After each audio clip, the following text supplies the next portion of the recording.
సంవత్సరం నేను కెమెరా పట్టుకుని సినిమా తీద్దామని బయలుదేరాను. సో ఇంకా రామ్ గోపాల్ గారు అంటే కళ్ళగనివ్వండి, ఆయన కలిపి వంతెన ఉంటుంది. ఆ వంతెన పక్కనేమో అటు రామ్ గోపాల్ గారు, నేను ఒక కారు ఉంటుంది. నాకు ఇంకా విజువల్ గుర్తుంది. నైట్ కళ్ళు వచ్చాయి, డ్రీమ్స్ వచ్చాయి నాకు. ఎక్కడో ఒక విలేజ్లో వంతెన అనమాట. ఆ వంతెనలో ఒక కారు నిలబడి ఉంటుంది. రామ్ గోపురం ఆర్జీవి అక్కడ, నేను ఇక్కడ ఇద్దరం కలిపి స్టోరీ డిస్కస్ చేస్తున్నామని కళ్ళు వస్తూ ఉండేది. సో ఆయన దగ్గర జాయిన్ అవ్వాలని చెప్పి ఎస్టిమేటర్గా. ఇంకా మనకు దగ్గరగా బాగా తెలిసిన వారు సుబ్రాజ్ గారు, మా ఊరు పక్కనే సెకండరీపల్లి. మరి పిలిస్తే పలకరు కానీ జస్ట్ సైకిల్ వేసుకెళ్తే ఆయన హౌస్ వచ్చేస్తుంది. కాబట్టి మా ఊళ్ళో ఉన్న రిలేషన్స్ శివాజీ గారు అంటే కొన్ని రిలేషన్స్ ద్వారా నేను సుబ్రాజ్ గారిని పట్టుకున్నా. వెళ్ళిపోయి కలిస్తే ఏం చేస్తామంటే ఒకటే చెప్పాను, నాకు ఇంకా బాగుతున్నమాట. ఏంటంటే నేను కుర్చీలో వస్తానండి, పోనీ ఆయన కుర్చీ వేస్తా, కనీసం పక్కన ఉంటాను, ఓకేనా అని. అంటే రామ్ గోపురం గారు పక్కన ఉండే ఆయన పక్కన ఉండి చూసే ఛాన్స్ ఇవ్వండి చాలు నాకు అని చెప్పాను. సో అప్పుడు జాబ్ చేస్తాను. ఇప్పుడు శివాజీకి జరిగిన క్లాసులు అయ్యి ఉంటుంది. నేను జాబ్ చేస్తాను. ఏం చేస్తున్నానంటే లెక్చరర్ చేస్తాను, మ్యాథమెటిక్స్ చెప్తానండి. ఎంత జాబ్ వస్తుంది, శాలరీ వస్తుందంటే నాకు 1 గంట క్లాస్ పీకారు సుబ్రాజ్ గారు.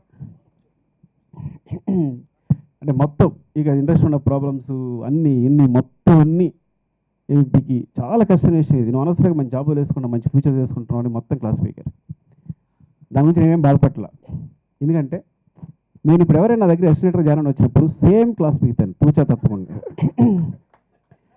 ఎందుకంటే సుబ్రాజ్ గారి క్లాస్ తర్వాత కూడా నేను ఆగి కష్టపడి, అంటే నాకు వెళ్ళిపోవడం చాలాసార్లు అనిపించింది, ఇండస్ట్రీ నుంచి కష్టం అనిపించింది. కానీ ఆగి ఆ ఉండేంత ప్యాషన్ ఉంటే డెఫినెట్గా సక్సెస్ అవుతాడనే ఉద్దేశంతో నా దగ్గరికి వచ్చే ప్రతి ఎస్టిమేటర్కి అంత పెద్ద క్లాస్ పీకాను. తర్వాత కూడా ఉన్నాడు అనుకో, డెఫినెట్ డైరెక్టర్ అవుతాడు. దాన్ని మనం ఏం చేయాలి. అలా ఇంకా అందరి నుంచి తన కెమెరామెన్ ఎవరు నగేష్, నాకు జీవికలు కలిసాడు ఒకసారి సినిమా చూస్తున్నప్పుడు. నగేష్ కమాన్ చూస్తే మరీ చేశాడు. అసలు నేను నమ్మలా. సార్ నేనే ప్రిన్సిపల్ కెమెరామెన్ అంటే నువ్వు ఊరుకో, నేను నమ్మలేదు. కానీ ఎంత బాగున్న విజువల్స్ అయ్యాయి. మా ఊరిని చాలా కొత్తగా ఎక్స్ప్లెయిన్ చేశారు. సినిమా అంతా కూడా చాలా బాగున్న విజువల్స్ అన్ని, చాలా బాగుంది. ఐ థింక్ పెళ్లి చూపుల కన్నా ఇది బెస్ట్ వర్క్ మీది, డెఫినెట్గా. ఆల్ ది బెస్ట్ అండి. అవును, it's because of director sir. Yeah seriously sir, అతను ఎంత ట్రైండ్ కూడా ఏ రోజు కూడా ఇలాగ మనీ గురించి కానీ లేదంటే టైం గురించి కానీ దాని గురించి ఆలోచించేవాడు కాదు. ఎప్పుడు షార్ట్ యాక్టర్స్ కానీ ప్రతి డిపార్ట్మెంట్ 100% వచ్చే వరకు అతను యాక్చువల్లీ 100% డైరెక్ట్ అవుట్పుట్ ఇది.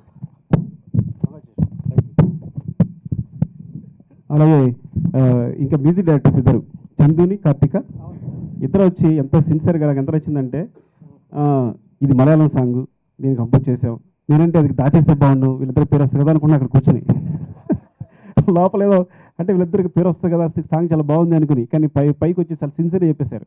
చెప్తే తర్వాత ఇంకెవరో ఒక మాట అన్నారు, ఏంటి ఒరిజినల్ కన్నా చాలా బాగుంది అని తను పూర్ణ. సో అర్థంగా నిజంగా టాలెంట్ ఉంటే మీరు కాపీ చేసినా దాని వాల్యూ వస్తుంది అనమాట. చూసారా అని. ఇంకా శ్రీనివాస్ రెడ్డి గారిని తనుని ఎలా ఉన్నారంటే సేమ్ మా మట్టపూరు ఊరు అమ్మాయి, మా మట్టపూరు ఊరు అబ్బాయిలా ఉన్నారు. శివాజీ కరెక్ట్గా సెలెక్ట్ చేస్తున్నాడు తన్ని. ఇక లాస్ట్ టైం ఫైనల్గా జయం నరసింహ ఫస్ట్ సినిమా శివాజీకి నేను ఆల్రెడీ అనుకున్నాను, చెప్పాను కూడా. నా ప్రొడక్షన్ అనేది అంటే ఐ థింక్ నేను అది చాలా హోప్ఫుల్గా ప్రతి ఒక్కళ్ళ సంబంధించి ఉంటుంది. కాబట్టి తన రెండో సినిమా శివాజీ నా ప్రొడక్షన్లో చేస్తున్నాడు, అది కూడా చెప్తున్నాను.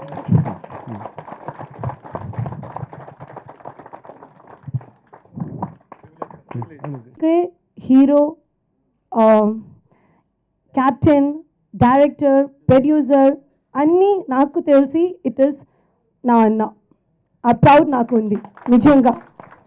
And I don't know, I think it's because of the sir. So he's come through you. And నాకు ఒక డౌట్ కూడా